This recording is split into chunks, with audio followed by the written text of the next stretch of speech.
नमस्कार मित्रांनो, कसे आहात? विपाच्या माझघरमध्ये आपलं स्वागत आहे। मी विपशना म्हणजेच आपल्या सर्वांची लाडकी विपा आज बनवणार आहे साखरेचे गुलाबजाम। स्वीट होममध्ये जसे मिळतात तसेच साखरेचे गुलाबजाम आज आपण बनवत आहे विपाच्या माझघरमध्ये। मी तुम्हाला सगळ्याचं व्यवस्थित माप सांगणार आहे। त्याच पद्धतीत जर तुम्ही केलं तर तुमचे खूप छान साखरेचे गुलाबजाम होणार हे नक्की। आता मला आली होती ऑर्डर, त्यामुळे मी मोठ्या प्रमाणात गुलाबजाम केलेले आहेत, पण तुम्ही घरगुती पद्धतीत छोट्या प्रमाणात पण करू शकता। चला तर बघूयात आपण त्याची कृती। सर्वात प्रथम आपण घेतलेला आहे खवा। मी 1 किलो खवा घेतलेला आहे। तर खवा फ्रीजमध्ये शक्यतो ठेवतात डेअरीवाले, त्याच्यामुळे तो खवा खूप घट्ट असतो। आपल्याला त्याला पूर्ण मऊसूत करायचं आहे, म्हणजे पूर्ण छान मळायचं आहे। आपण जर पीठ हे 10% मळत असेल तर ह्याला 100% आपल्याला मळायला लागणार, म्हणजे त्याला मळून मळून एकदम मऊ करायचं। त्याला आपल्याला जवळजवळ अर्धा तास तरी आपल्याला व्यवस्थित त्याला मळून घ्यायला लागतं, कारण तो खूप कडक असतो। आपल्याला कडक ह्याच्यात बिलकुल हे गुलाबजाम बनवता येणार नाही आहे।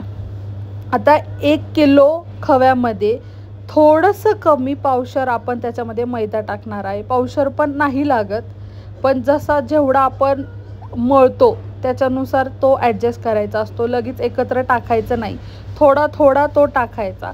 पण पावशरचा प्रमाण आपण घ्यायचं। पावशरपेक्षा जास्त तर ह्याच्यामध्ये मैदा बसतच नाही, पावशरच्या कमी बसणार। पण थोडा थोडा आपण त्याला तो ॲड करायचा आणि मळत राहायचं। जेवढा तुम्ही मळणार तेवढा तुमचा गुलाबजाम छान होणार, जेवढं पीठ मळलं जाणार तेवढं।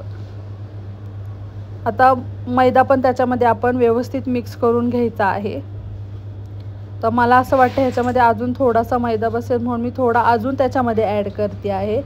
जो आपण पावशर घेतलेला आहे तोच थोडा थोडा ॲड करायचा, त्याच्यापेक्षा जास्ती त्याच्यामध्ये बसणार नाहीच। अशा पद्धतीत आपण त्याच्यामध्ये थोडासा ॲड केलेला मैदा पण व्यवस्थित मिक्स करून घेणार आहोत। गुलाबजाम बनवायला पीठ मळायलाच थोडासा जास्ती वेळ जातो। बघा, तर आपलं पूर्ण गुलाबजामचं पीठ मळून झालेलं आहे। ह्या पद्धतीत त्याला मऊसूत करायचं, खूप जास्ती पातळही ठेवायचं नाही आणि खूप घट्टही करायचं नाही। आपलं गुलाबजामचं पीठ मळून रेडी आहे। ह्याच्यामध्ये फक्त मी खवा आणि थोडासा मैदा एवढंच टाकलेलं आहे, त्याच्या व्यतिरिक्त मी ह्याच्यात काहीही टाकलेलं नाही। आता आपण गुलाबजामला शेप द्यायला चालू करूयात। आता आपले साखरेचे गुलाबजाम थोडेसे ओव्हल असतात, मला ते एका शेपमध्ये हवे होते, कारण ते ऑर्डरचे होते। त्याच्यामुळे मी त्याच्यासाठी साचा घेतलेला आहे। घरातच जो चमचा असतो तो सगळे एकासारखे व्हावे म्हणून, तर त्याच्यासाठी मी तो माप घेतलेला आहे 1 चमच्याचं। तर मी असं गोल गोल गोल गोल एक माप करून घेते आहे, जेणेकरून आपले सगळे गुलाबजाम सेम दिसतील, असे एकदम हॉटेल स्टाईलच होतात। तर आपल्या जे हाताचा असतं ते थोडीशी हीट पण त्याला मिळते, त्याच्यामुळे तो थोडासा गरम होतो आणि पाहिजे तसं आपल्याला त्याला शेप देता येतो। तर बघा, एवढं 2दा फिरवलं तरीसुद्धा पाहिजे तो शेप आपल्याला ह्याच्यात आलेला आहे। बघा, सगळे सेम शेपमध्ये दिसत आहेत की नाही? असेच आपण सर्व गुलाबजाम करायचे आहेत सेम शेपमध्ये।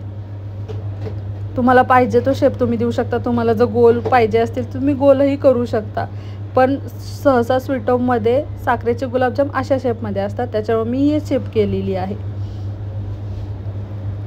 आता मी घेतलेली आहे कढई। कढईमध्ये मी तेल घालणार आहे। आपण जे घरी वापरतो तेच तेल वापरायचं। घरी गुलाबजाम जर केले तर त्याच्यामध्ये आपण चांगलं घरगुती तेल वापरतो, साखर वापरतो। बाहेर लोक डालडा यूज करतात, त्याच्यामुळे घरी बनवलं ना भरपूर सारं खाता पण येतं आणि शिवाय पौष्टिक पण असतं। तर कढईमध्ये मी तेल घेते आहे। भरपूर तेल घ्यायचं, कारण आपले भरपूर गुलाबजाम आहे ते व्यवस्थित तळून निघाले पाहिजेत, एकामेकांना चिटकले नाही पाहिजेत। त्याच्यामुळे तेल भरपूर घालायचं कढईत, थोड्याशा तेलामध्ये नाही तळायचं।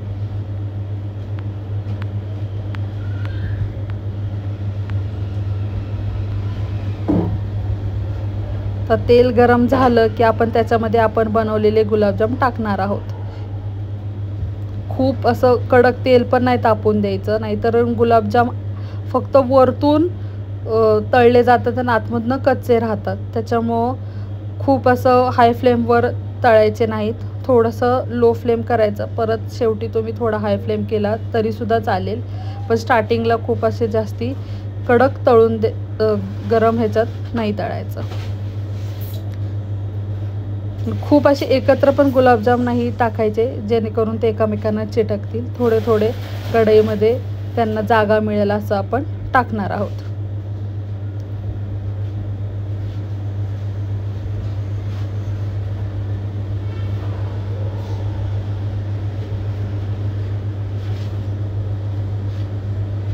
मी एवढे गुलाबजाम टाकलेले आहेत.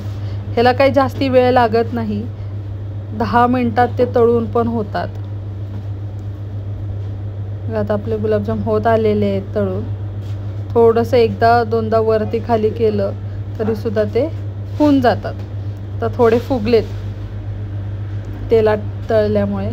तर गुलाबजाम तळून रेडी झालेले आहेत, आपण त्यांना काढून घेऊयात. पूर्ण तळून रेडी झालेले आहेत, आपण त्यांना काढून घेऊयात.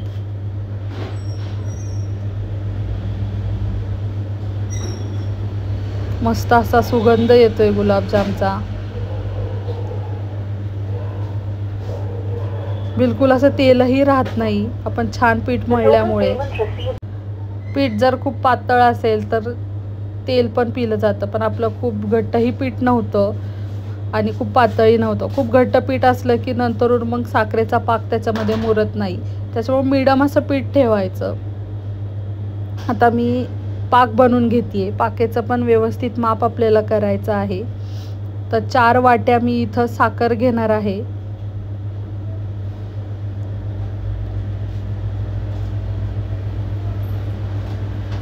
बघा या ठिकाणी मी 4 वाट्या साखर घेतलेली आहे आणि 2 वाट्या त्याच्यामध्ये त्याच वाटीचं माप घ्यायचं.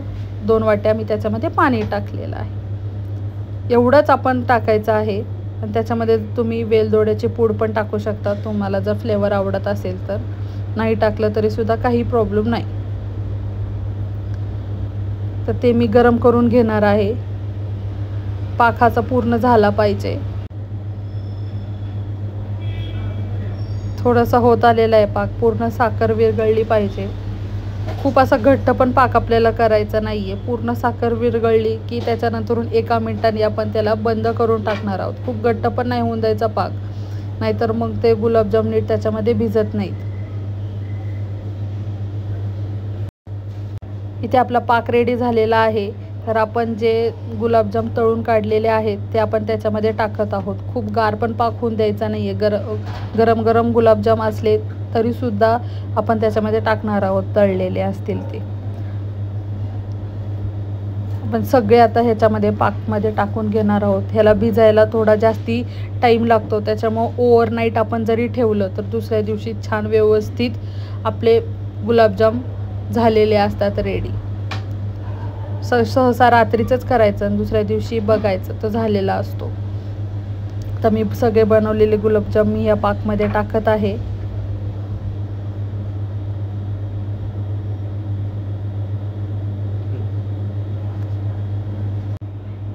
थोडंसं त्याला हलवायचं, मध्ये सगळीकडे एकसारखा पाक लागेल, पण खूप पण नाही हलवायचं जेणेकरून आपले गुलाबजाम तुटतील. हलक्या हाताने त्याला हे करायचं. आता मी त्याला झाकून ठेवत आहे. रात्रभर मी त्याला झाकणार आहे आणि दुसऱ्या दिवशी मी त्याला ओपन करणार आहे. आता आपण त्याला साखर पण लावून घ्यायची आहे, कारण आपल्याला साखरेचे गुलाबजाम पाहिजे. त्याच्यामुळे गुलाबजाम रेडी झाल्यानंतरून त्याला वरतून साखर लावून घ्यायची.